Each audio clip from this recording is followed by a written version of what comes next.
السلام عليكم. بقول لكم قصة مازن عراقي الجنسية، عمره 40 سنة، كان عايش في الكويت في الثمانينات في سنة 84. مازن هذا رجال على قده وعايش في منطقة صحراوية. احنا في الكويت اول ترى ليه اخر الثمانينات ترى في ناس فعلا كانت عايشة في البر، اللي فيهم عشيش، اللي مخيمات، اللي نفس الجواخير المزارع الصغيرة، اللي ما كانوا كويتيين، لان الكويتيين اغلبهم اصلا خلاص اعطوهم بيوت وسكنوا. العشيش الكويتيين ترى خلاص من اول السبعينات انتهوا، لكن بقايا العشيش هذول اللي ما حصلوا على البيوت لانهم ما كانوا كويتيين، فعايشين في البر. يعني يجي من اي دولة مثلا بالعالم ويبي يترزق الله يعني في الكويت، عنده وظيفة، عنده شغلة، عنده كذا، فيعيش في المناطق هذه البرية، لا ايجار ولا شيء. المهم هذا مازن كان حاط له نفس العشة او البيت من التشينكو، تعرفون التشينكو الكيربي. المهم رجال على قده، وكان موظف يجي يشتغل في الديرة، رايح راد مرات يداوم دوامه، هذا يلزمه انه يقعد يومين ثلاثة داخل الديرة ويرجع البيته في المنطقة هذه البرية الصحراوية، وكذلك يرجع مرة ثانية بعد يومين ثلاثة، وماشية مع الأمور. متزوج واحدة عراقية وعنده منها بنت، وكانت حياتها معاها يعني ماشي الأمور الحمد لله. عيشة مازن تبعد تقريبا 70 متر عن بيت أبو البنت، كذلك حاط له عشة عراقي وحاط له عشة قريبة منهم، فكانوا المنطقة هذه دائما يعيشون فيها ناس كلهم يكون أقارب بعض وكذا، يجون من العراق مثلا يبي يشتغل وجماعتهم هذول كلهم فيعيشون يم بعض. فهمت الفكرة؟ أنا قاعد أقول لكم ليش أشرح لكم الوضع، لأن حصلت سالفة على هالسالفة هذه. ماشي. في سنة 84 مازن بدأ يشك بزوجته، حس إن زوجته يعني ما هي الأولية معاه. قام كله تحصل مشاكل بينه وبينها، كل يوم الثاني مشكلة، كل يوم الثاني هواش، ومرة يطقها ومرة تصارخ ومرة تزعل تروح بيت أبوها ومرة كذا. كانوا ما هم على وفاق مثل أول. المهم الرجال طلع راح دوامه، ولما رجع ولا زوجته مو بالبيت، ماخذ أغراضها ورايحة بيت أبوها، وهو قريب ترى ما هو بعيد عنه، يعني من عشة هذه طالعة رايح العشة الثانية نفس الشيء. لكن الرجال انجن شلون وكذا، وإذن زوجها ما إذن زوجها، وكبر الموضوع. وسبحان الله بعض المشاكل بين الأزواج أتفه منها ما في، يعني تسمعون واجد تسمعون يقول لك مشكلة تافهة لا، ركز معاي شوي. لما تقول مشكلة تافهة مو أقصد أنا إنها مشكلة تافهة، لا، أقصد حلها تافه، مجرد تنازل بسيط. دائما الموضوع دائما بين الأزواج ما في مشكلة يعني شرف وعرض وكذا، كل شيء يهون، موضوع الفلوس يهون، موضوع التعامل يهون، كل شيء يهون بالدنيا. لا تشد وتزمت على موضوع تافه، يعني خليك كبر عقلك، دائما كبر عقلك. هذا مازن ما كبر عقله، راح بيت أبوها وانتم شلون تاخذونها بدون إذني وكذا، ويسفل فيهم ويغلط وكذا، وخذاها غصبا عليها، خذاها غصب، وخذاها هي وبنتها ورجعوا البيت. قالت ايش تبي فيني انت؟ ليش كله تغلط علي وتطقني وكذا وارجع بيت ابوي تاخذني غصب؟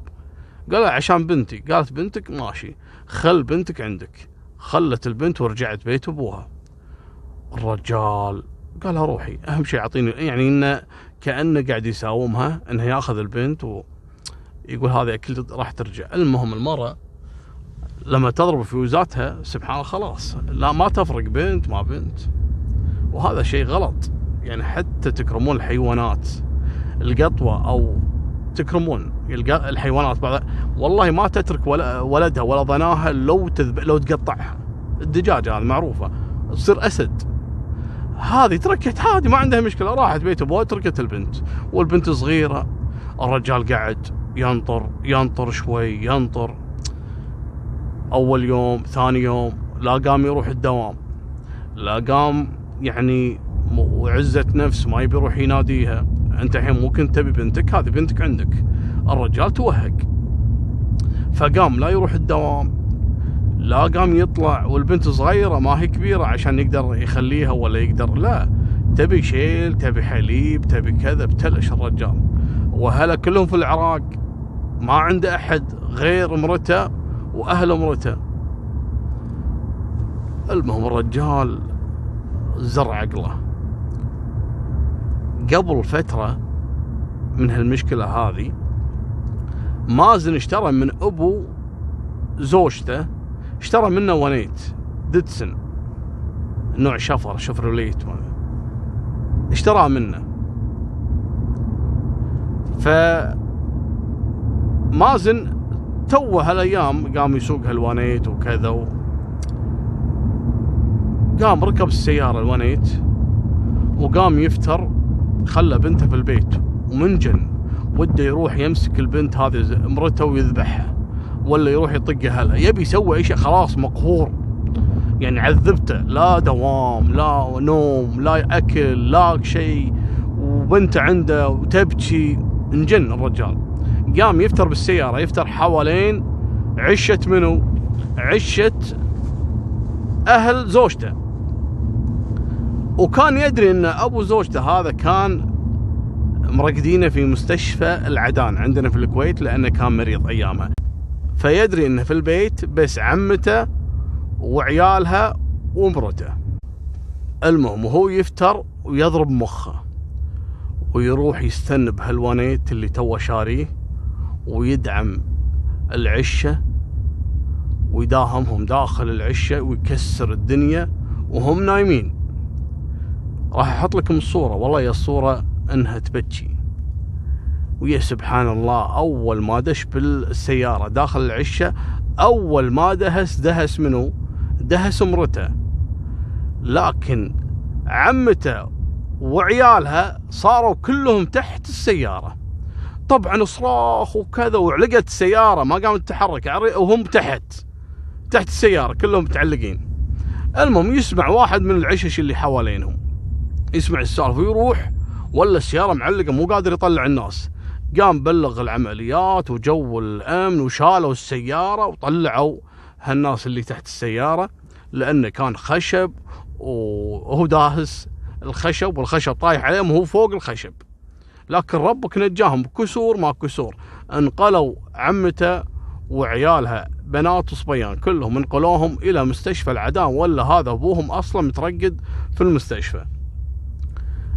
وأما زوجته توفت على طول لأنها أول وحدة اندهست، وتم رفع الجثة للطب الشرعي. بعدها تم إلقاء القبض على مازن، ومازن اعترف وقال لهم وأنا شاك فيها. شلون شاك فيها؟ طبعا تعرفون واحد لا صار متهم لأنه خلاص إذا قرب عند الموت وده إنه يطلع لو إنه شي يقول. قالوا أنا شاك فيها وبأخلاقها وهذا صراحة قمة الحقارة وعدم الرجولية، إنك تتهم مرة بالشرف وانت كذاب. هذه قمة يعني الحقارة بصراحة. هذا مازن طبق النظرية هذه على بال أن كل واحد يصير مشكلة مع زوجته يتهمها بالشرف يطلع منها. قال لهم يبا هذه تخوني وهذه كذا. شلون تخونك؟ تخوني مع ولد خالتها ينقال له فلان، وهو فعلا يعرف ولد خالتها ينقال له فلان. وشلون شفت الموضوع؟ قال أنا مرة كنت راد من دوام وأنا قاعد في دوامي يومين ثلاثة، ولما جيت ولا هو توه طالع وانا كل مرة اجي القاه طالع من بيتي لكن ما اقدر امسكه. استغربوا وقالوا له اوكي. راحوا جابوا ابو زوجته اللي كان مترقد. شنو قصة الخيانة الزوجية وهذه؟ قال كذاب. شلون كذاب؟ قال هذا اصلا ولد خالتها وهو فعلا يعرفه قبل 3 سنوات وكان يطالبه 200 دينار وانا بنفس اللي دفعت عنه 200 دينار.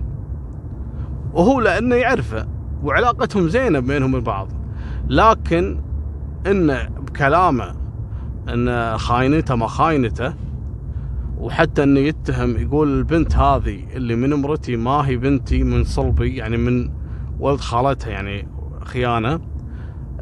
اصلا ولد خالتها ما دخل الكويت من 3 سنوات، والبنت هذه عمرها سنة، اقل من سنة، فشلون يتهمها انها خاينتها قبل 3 سنوات وهو اصلا ما تزوجها الا قبل 2 سنين؟ كلامه غير مطابق للحقيقة. لما تشيكوا ولا فعلا ولد خالتها اصلا ما جاء من 3 سنوات. يوم واجهه قال انا لاني حاقد عليه، هذا كان يعرفها قبل لا اتزوجها. قالوا انت توك تقول خيانه وانك شفته. قال لا انا كنت يعني ابي ادور اي تهمه عليها. المهم ما في فكه من الاعدام، احكموا عليه بالاعدام في اول جلسه، الجلسه اول درجه والاستئناف وكذلك التمييز، وتم تحديد موعد الاعدام في تاريخ 26/12/1985. احضروا مازن وحطوه على منصة الاعدام، وتم تطبيق حكم الاعدام في مازن، وفارق الحياة وانتهت قصته. وهذه نهاية سالفتنا. وشوفوا سيارة الحادث اللي سببه مازن موجودة على الانستغرام. وفمان الله، مع السلامة.